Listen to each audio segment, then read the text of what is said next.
On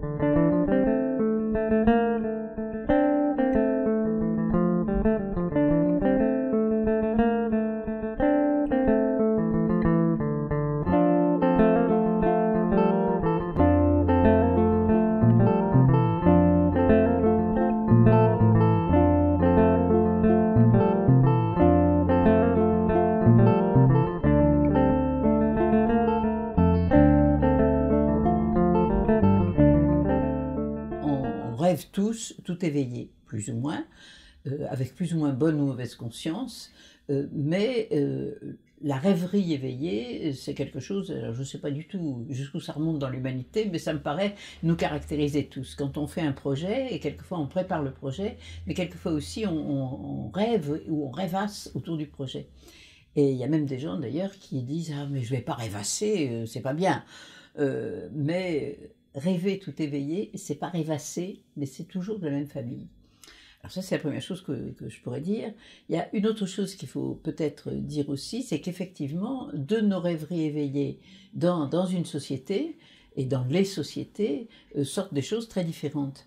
Et selon les époques, selon les personnes, selon les personnalités, il y a des gens qui sont arrivés à faire des œuvres, à faire œuvre avec leur rêve éveillé. Moi, je pense que le facteur cheval, il rêvait tout éveillé en fabriquant son univers extraordinaire. Donc, c'est une forme de rêve éveillé. Quand il ramassait ses cailloux, j'imagine qu'il rêvait tout éveillé à ce qu'il allait faire. Et puis, ça donnait ça. Mais ça n'avait aucun projet à offrir au monde, en quelque sorte. C'était à lui qui l'offrait. Et en effet, je crois que le rêve éveillé, d'une manière générale, et le déploiement de l'imaginaire sous cette forme-là, c'est une contemplation qu'on s'offre à soi-même, comme le disait, je crois que c'est Alexandrian, qui est étudiant le monde de l'imaginaire, dit ça, et c'est de cette capacité de rêver éveillé que dans l'époque surréaliste, Robert de Soualle, qui n'était pas le premier à se dire qu'on pouvait faire quelque chose de la rêverie éveillée et du rêve éveillé, Robert de Soualle a fait des expériences intéressantes, et de ces expériences qu'il a faites, il a tiré progressivement une méthode qui est la méthode du rêve éveillé, qui finalement est devenue du rêve éveillé dirigé en psychothérapie, donc avec un projet qui n'est plus du tout le projet du facteur cheval quand il rêve tout éveillé à sa maison, qui n'est pas le rêve éveillé de celui ou de celle qui se console des malheurs de sa vie en rêvant sa vie autrement, mais où, voilà, on va rêver tout éveillé en se servant de cette capacité de rêver pour engager un changement, pour engager une compréhension de soi, etc. Ce qu'on peut dire de ça, c'est qu'au fond, ça s'inscrit dans toute une démarche de l'humanité et que nous sommes tous héritiers. Et moi, c'est une chose qui m'intéresse dans mon travail. De temps en temps, je vois apparaître dans le rêve éveillé qu'est en train de vivre un de mes patients et qu'il me fait vivre, eh bien, je vois apparaître des réminiscences de grands poètes, des réminiscences de chansons qui les ont fait rêver, des réminiscences de tableaux dans lesquels ils sont allés se perdre, plus ou moins. Et c'est de tout ça que nous nous servons pour être nous.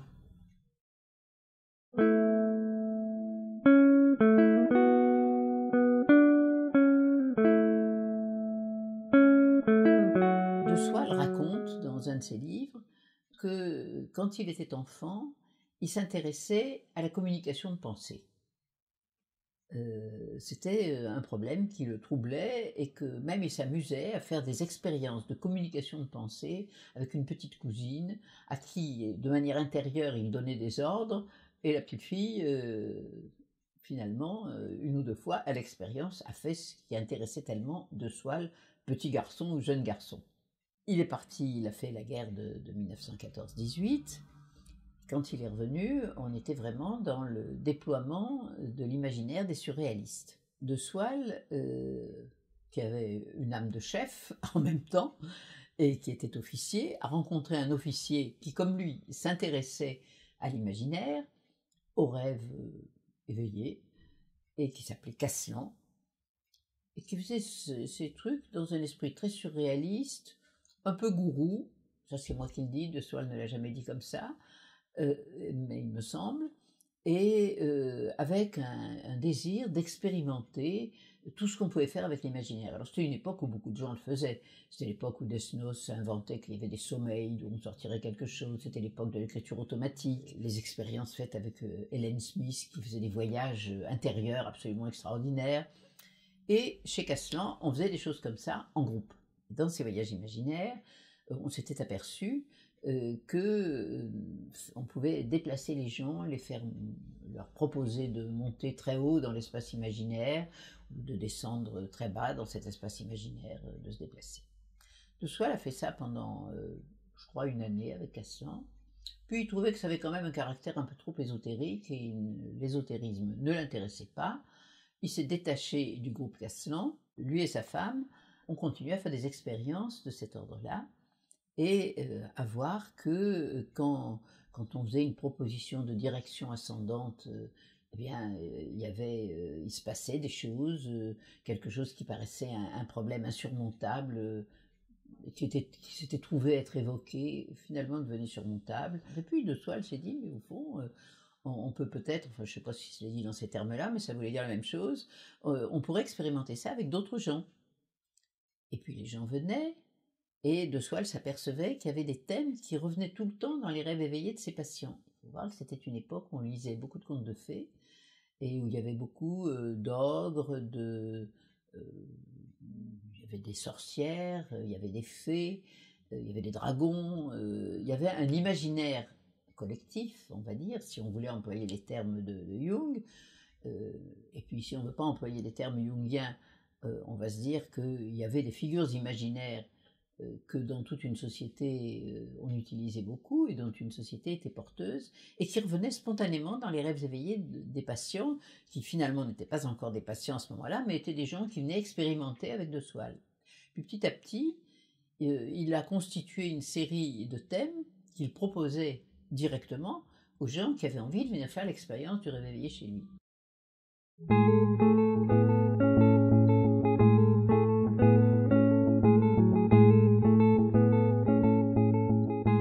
Alors ces expériences de rêve éveillé, elles sont devenues très intéressantes parce qu'il s'est aperçu que des gens avec qui il pratiquait son rêve éveillé comme il était en train de l'inventer, des gens qui pratiquaient ça, qui arrivaient en étant porteurs de problèmes, qui n'allaient pas bien, qui avaient ce que nous appellerions peut-être des problèmes névrotiques, ces gens-là, petit à petit, se mettaient à aller mieux et résolvaient un certain nombre de problèmes.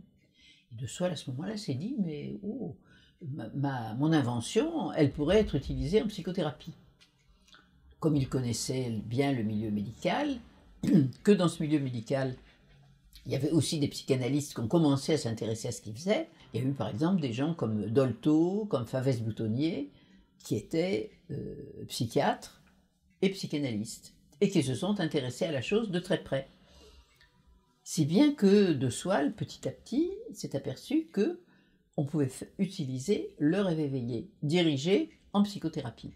Il a créé un petit groupe qui n'était pas une société déclarée, mais il y avait un groupe qui était le groupe du mercredi soir, qui se passait chez De Soile. Il y avait des médecins, il y avait des psychiatres, il y avait des psychologues, bon, il y avait moi. Et il faisait donc ces réunions du mercredi où on échangeait sur une question. Généralement, il y avait des discussions de caractère un peu théorique, parce que qu'est-ce que c'est, qu'est-ce qu'on fait avec le rêve éveillé, qu'est-ce que c'est au juste, et puis clinique, parce que comment on pratique, pour aboutir à quoi, et quelles conséquences on trouve, et comment ça se passe. Donc quelqu'un disait, moi j'aime bien proposer qu'on parte à la recherche de la sorcière. Un autre disait, pas dès le début quand même, mais si, disait quelqu'un d'autre, moi j'ai utilisé ça avec une patiente qui avait des problèmes avec sa mère, c'était terrible. Eh bien, à travers cette image de sorcière, elle a pu régler un compte à son image maternelle, parce que dans le rêve, elle a rencontré la sorcière d'une manière ou d'une autre, et elle a inventé, mais à partir de cette image qui était une image empruntée au conte et à tout ce qu'on raconte. Et De Soile, qui était un homme assez autoritaire, disait-on, en réalité était très ouvert à ce qu'on chamboule un petit peu ce que lui proposait comme démarche et comme méthode. Moi, j'ai beaucoup admiré, par exemple, j'ai retrouvé des notes de séance qu'on m'a communiquées après la mort de Soile, et où on voit comment, au lieu de dire aux gens avec autorité, non, c'est comme ça qu'il faut faire, parce que c'est comme ça que j'ai inventé mon truc, il disait, vous y prenez comme ça, et pourquoi donc? Et ça, c'est quelque chose qui est vraiment, enfin, qu'il ne faut pas oublier chez un homme qui était quand même très directif, rêve éveillé, dirigé, bon, c'est bien là.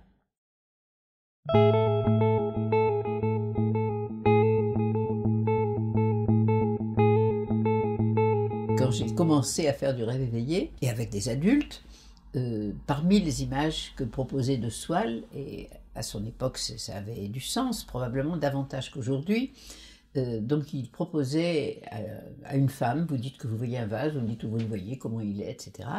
Et à un homme, il proposait une épée. Parce que l'épée, c'est phallique, bon, alors c'était parfait de proposer une épée.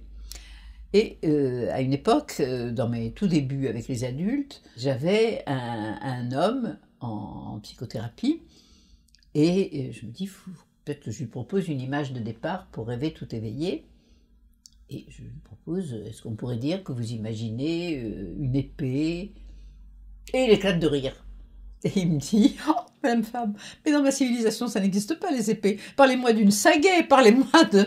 Il était africain, et son univers imaginaire n'avait rien à voir avec ce que j'étais en train de lui présenter. J'ai beaucoup ri moi aussi. Et puis, bon, la cure a continué, elle s'est d'ailleurs très bien passée. Mais j'ai compris qu'il fallait quand même faire attention aux propositions qu'on faisait et qu'il valait encore mieux qu'elles viennent du patient lui-même. Pour moi, ça reste un très bon souvenir, parce que c'était le souvenir à la fois d'une erreur et d'une erreur qui avait du sens.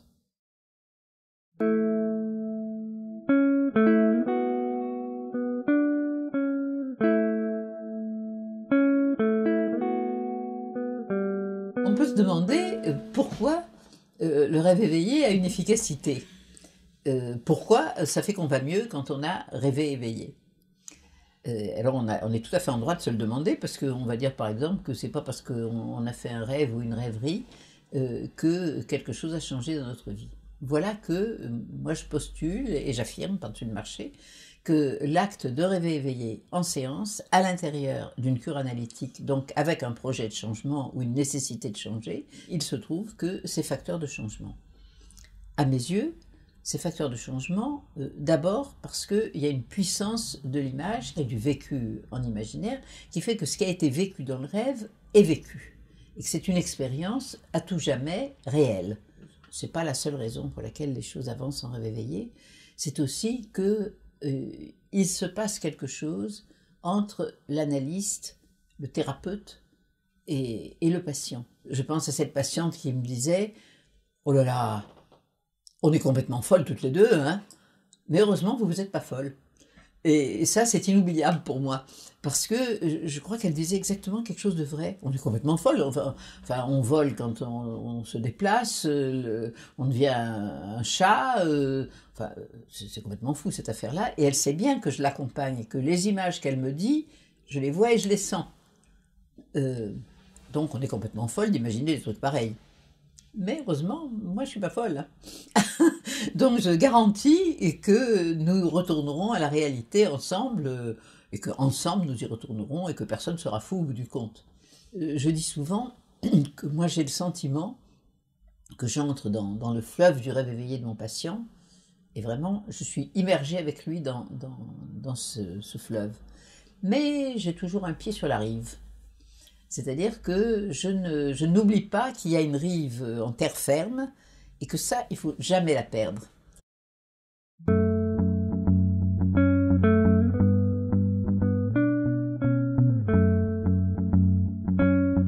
Le rêve éveillé, tel que nous l'a offert de Soile en quelque sorte, est contemporain, toujours, je l'ai déjà dit plusieurs fois, mais je suis toujours prête à le redire, il est contemporain de toute une recherche qui est liée à l'époque du surréalisme en particulier, mais de l'attention portée aux mondes imaginaires, aux mondes créés, etc. Bachelard a été le philosophe de l'imaginaire, de l'imagination, des images. L'une des grandes idées de Bachelard, c'est que l'imagination n'est pas du tout la capacité de reproduire des images, ça ce serait pas tellement intéressant, mais la capacité de les faire changer, la capacité de les mettre en mouvement. Une image du monde extérieur, quand elle pénètre en nous, et que nous l'utilisons et que nous la faisons vivre, elle n'est plus l'image du monde extérieur, elle est notre image, et l'image même, pourrait-on dire, de notre psychisme, de notre affectivité, de ce qui se passe en nous. C'est sur cette réalité-là qu'a pris appui de Soile, même sans être obligé de citer Bachelard, pour nous montrer, nous faire valoir et l'utiliser, le fait qu'avec des images qui nous viennent de l'extérieur, nous pouvons parler de notre intime, en quelque sorte. Or, tout ça, ça nous parle de la puissance de l'imaginaire. Et c'est cette puissance de l'imaginaire à laquelle a été tout à fait sensible de Soile, qu'il a perçu avant même de l'avoir théorisé, et où il a su reconnaître dans le mouvement qu'on imprimait à l'image, dans la capacité que nous avions de nous mouvoir dans le monde imaginaire, dans la capacité que nous avions de laisser se transformer les images en nous et de les inciter à se transformer, c'est là, en quelque sorte, que de Soile a puisé ce que moi je considère comme le cœur et le centre de sa théorie, le cœur et le centre de ce qu'il nous propose comme méthode en psychothérapie, puisque la psychothérapie, comme l'analyse, c'est un lieu dans lequel nous changeons et nous sommes appelés à changer. Non pas du tout parce qu'on va réinventer notre vie autrement qu'elle n'est, mais parce qu'on va mettre en lumière un détail, un autre, et que ce détail ici ou là vont changer notre perception du monde, notre perception de nous-mêmes, et vont peut-être nous orienter vers une nouvelle dynamique et un nouveau dynamisme. Et ça, c'est quelque chose qui, pour moi, est très précieux et fondateur dans l'acte même du réveil éveillé, certainement, mais de la psychothérapie à proprement parler et du changement que veut induire une psychothérapie.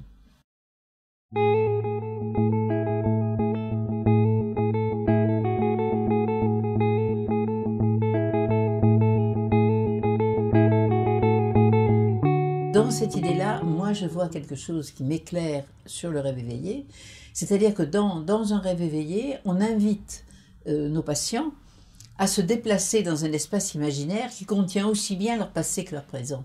Ce qui me paraît très important et qui nous reste de manière fondamentale de Soile, c'est l'idée de se déplacer dans l'espace imaginaire. Parce que symboliquement, se déplacer dans cet espace imaginaire qu'on a créé, qui est au fond, qui est une figure de notre espace intérieur, eh bien, s'y déplacer, c'est aussi se donner la possibilité de se déplacer intérieurement dans sa problématique, dans ce qu'on vit, dans les troubles qui peuvent nous occuper ou dans les désirs que nous avons de faire quelque chose que nous ne savons pas faire, que nous n'arrivons pas à faire. Ce déplacement dans l'espace imaginaire entraîne ça.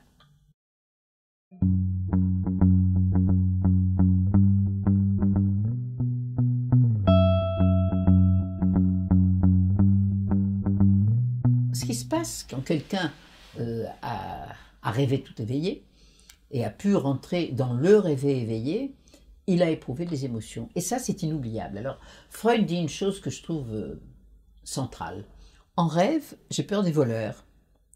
Les voleurs ne sont pas réels, mais la peur est réelle. Et je pense que c'est là-dessus qu'est assis le rêve éveillé. C'est-à-dire que ce soit le rêve nocturne ou le rêve éveillé, une expérience affective, une expérience émotionnelle qui a été vécue dans le rêve éveillé, elle reste. Et j'ai expérimenté que j'ai eu peur des voleurs. Les voleurs, je sais bien qu'ils ne sont pas vrais, mais j'ai eu cette peur. J'ai expérimenté que je me suis trouvée devant un lion dont j'avais vraiment très peur qu'il m'avale. Et cette peur-là, je la connais. Si bien que ce qui se passe dans le rêve éveillé est porteur de l'émotion, et c'est cette émotion-là, et c'est ce vécu affectif qui va être celui qui va drainer le sens du rêve. Si ça m'a fait tellement peur, si ça m'a tellement ému, si ça a été quelque chose de tellement fort dans ma vie, de rêve, eh bien c'est que ça m'appartient à tout jamais. Et ça, c'est quelque chose de formidable, de savoir que cette émotion de tendresse qu'on croit qu'on n'a pas, eh bien voilà, on est capable de l'avoir.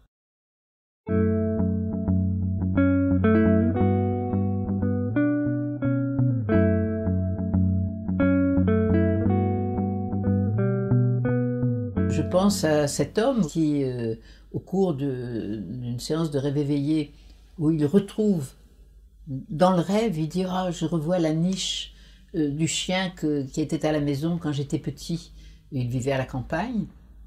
Il dit « je revois la niche, j'allais me mettre dans la niche avec le gros chien ». Donc il raconte ça, il en parle. Et puis il dit « je me roulais entre ses pattes ».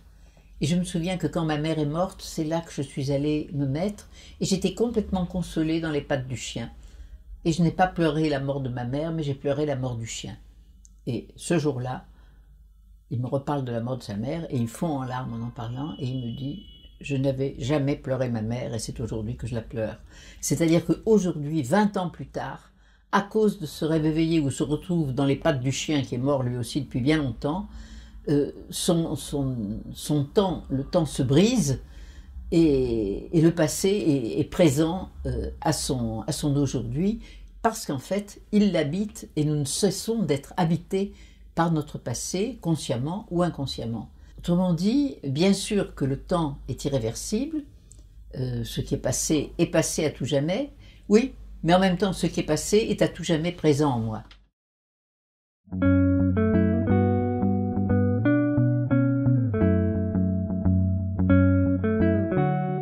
Je pense à cet homme qui me disait, moi de toute façon, je suis un homme dur. Et tout mon entourage le sait, je suis un homme dur. Et il me disait ça tout le temps. Et bon, ben, je l'écoutais, il pensait qu'il était un homme dur, c'était un homme dur.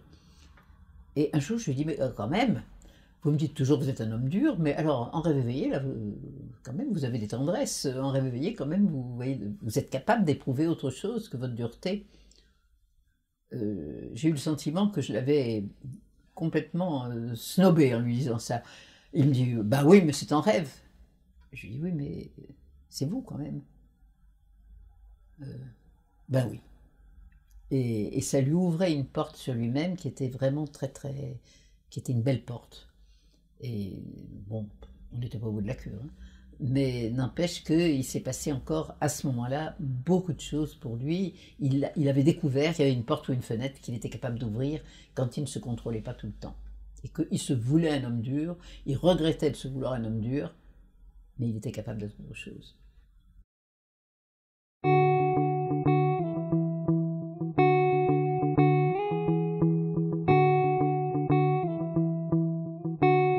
Je me rappelle mon étonnement où quand je devais avoir une quarantaine d'années, 45 ans peut-être, j'ai vraiment compris que le patient qui était en cure chez moi, et pendant quelques semaines, m'a traité comme si j'étais son grand-père. Je sentais que j'étais son grand-père dans l'analyse, dans les rêves éveillés, dans ce qui se déroulait. Je me disais, ma parole, je suis son grand-père. Et ça me faisait un drôle d'effet, parce que c'était un homme qui avait mon âge, et vraiment, enfin, c'était pas ma place d'être son grand-père, mais c'était ma place dans la cure.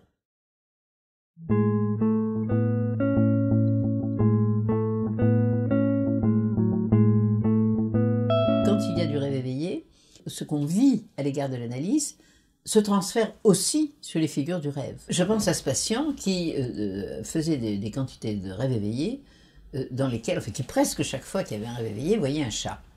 Alors ce chat, il avait des comportements très variables, très différents. De temps en temps, le chat était agressif, de temps en temps, le chat se cachait et plus personne ne pouvait le trouver. De temps en temps, il fallait nourrir le chat qui était un affamé.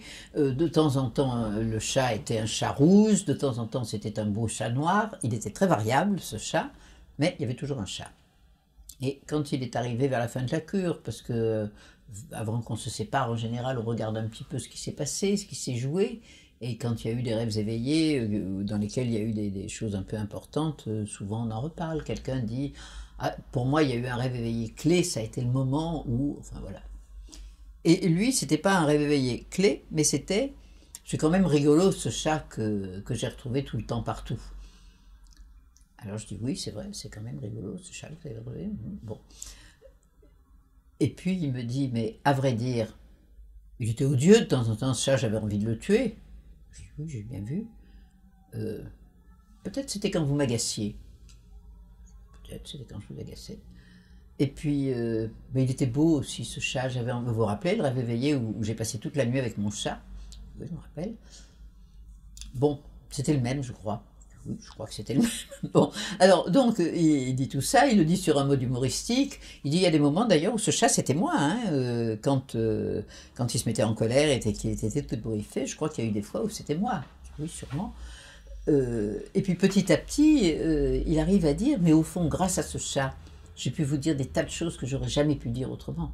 J'aurais jamais pu vous dire, je peux pas vous voir, j'aimerais bien vous tuer. J'aurais jamais pu vous dire, j'aimerais bien coucher avec vous. J'aurais jamais pu vous dire, enfin, tout ci, tout ça. Et tout ça, je l'ai dit, et je l'ai vécu. Et il était très glorieux à l'idée qu'il avait quand même un peu tué son analyste, un peu couché avec elle, et que tout ça s'était bien passé, on était entiers tous les deux, il allait bien. Or, c'est tout ça qui se résout à l'intérieur d'une cure où il y a du rêve éveillé. C'est-à-dire que ce n'est pas que le rêve éveillé qui est fécondant et qui est fécond, c'est la cure elle-même, soutenue par la présence de l'analyste, mais le rêve éveillé apporte une autre manière de faire travailler ce transfert comme de faire travailler toute autre chose à l'intérieur. En thérapie avec l'imaginaire, on imagine des passages à l'acte, mais on ne passe pas à l'acte. Et ça, je pense que c'est très très riche dans une époque où on a une telle tendance à mettre en acte immédiatement l'idée qu'on a. Eh ben, l'idée qu'on a, l'envie qu'on a, on peut la penser, on peut la voir, on peut la faire évoluer, on peut la changer, on peut se changer. Et ça, dès l'enfance, c'est important de le faire.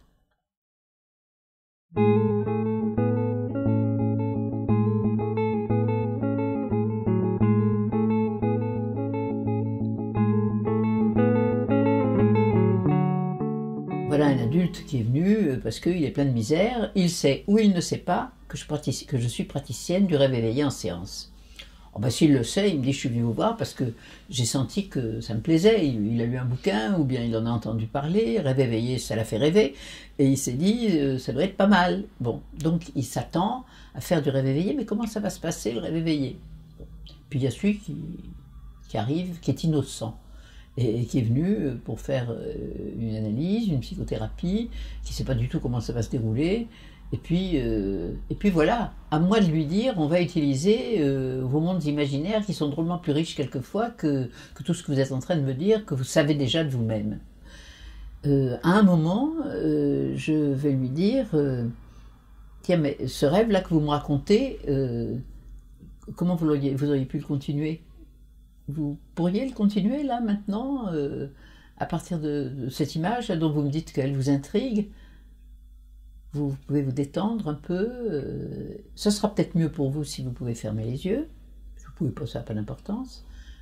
Vous tâchez de rester bien détendu. Et puis on va dire que vous faites attentive à votre respiration. Moi j'aime bien entrer comme ça, pas toujours, mais quand c'est possible, dans le rêve éveillé. Vous êtes attentive à votre respiration. Vous respirez bien calmement. Et puis au rythme de votre respiration, vous imaginez que vous marchez. Et je commence à rêver avec la personne. C'est-à-dire que je lui dis, vous marchez, ça pourrait être le long d'une rivière, ça pourrait être sur un chemin, ça pourrait être là où vous voulez. Vous marchez au rythme de votre respiration et vous me tenez au courant pour que moi je ne sois pas en panne. Vous me dites où vous vous voyez, où vous vous sentez. Eh bien, il lui arrive quelque chose d'intéressant, c'est que l'aventure qu'il décrit qu'il est en train de vivre, il la vit avec des sentiments. Il a peur.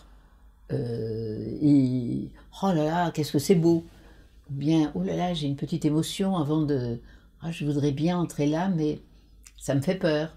Enfin voilà, des sentiments de cet ordre-là et des désirs s'expriment, et sur lesquels je ne demande pas davantage d'explications.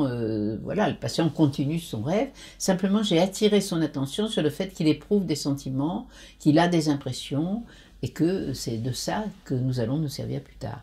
Ce qui est intéressant, c'est que bien souvent, la personne qui a vécu son rêve éveillé, quand elle revient, dit « c'est marrant, je sens que j'ai oublié des choses ». Ben, je dis « de quoi vous vous souvenez ?» Donc on reparle des choses dont cette personne se souvient, puis elle dit « puis là je ne sais plus du tout comment ça s'est passé ». Alors moi j'ai pris des notes. Pendant que le patient parlait, j'ai pris des notes qui étaient très très précises. Et je me rappelle plusieurs personnes qui ont pu me dire alors des choses qui, chaque fois, au début me troublaient un peu, et maintenant j'en ai un peu pris l'habitude, ça me trouble moins. Des gens qui disaient « oh, mais moi, oh là là, j'ai pu dire des choses comme ça », et en effet, c'est très souvent d'une grande richesse poétique.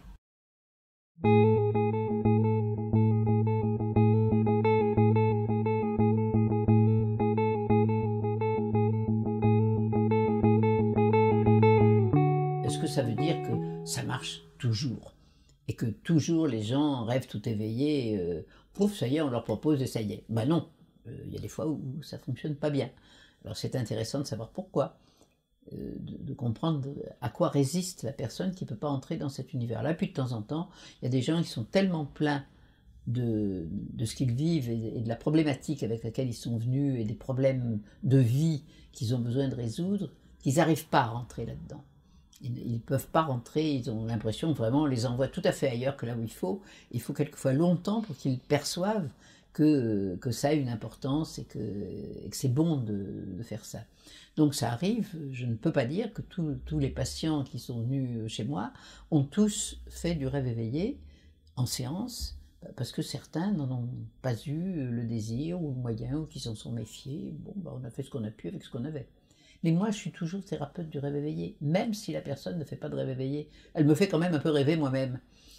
Et moi, ça m'éveille un monde d'images autour de cette personne.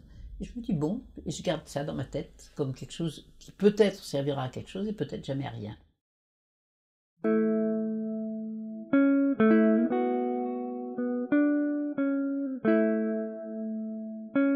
On a souvent posé la question de la différence ou de la ressemblance ou de l'identité qu'il pourrait y avoir entre l'hypnose et le rêve éveillé. Moi, je me rappelle avoir discuté avec certains collègues qui disent le rêve éveillé, c'est de l'hypnose. Enfin, certains collègues hypnothérapeutes, c'est de l'hypnose, votre rêve éveillé.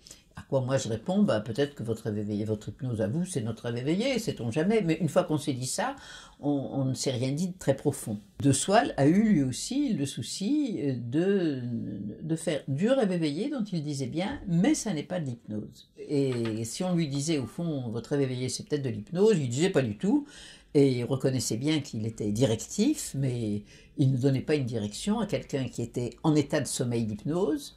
Pas du tout, le patient est détendu, mais il n'est pas en état de sommeil hypnotique, en quelque sorte. Et je ne me hasarderai pas à avoir une pensée très tranchée pour dire ce qui fait la différence fondamentale entre l'hypnose telle que la pratiquent certaines de nos écoles en France ou aux États-Unis et le rêve éveillé tel que nous le pratiquons. Cela dit, je ne me sens pas dans la même situation que l'hypnothérapeute quand, en rêve éveillé, je suscite l'état de rêver éveillé chez le patient, qui est très très proche de l'association d'idées, mais qui est centré sur le déroulement du scénario, ce qui n'est pas la même chose, et je ne considère pas, je ne crois pas lui apporter d'injonctions qu'il définisse. Et je connais des praticiens du rêve éveillé qui ont également une formation d'hypnothérapeute et qui disent qu'ils ne font pas la même chose quand ils sont dans une démarche d'hypnothérapie ou quand ils sont dans une démarche de thérapie rêve éveillé.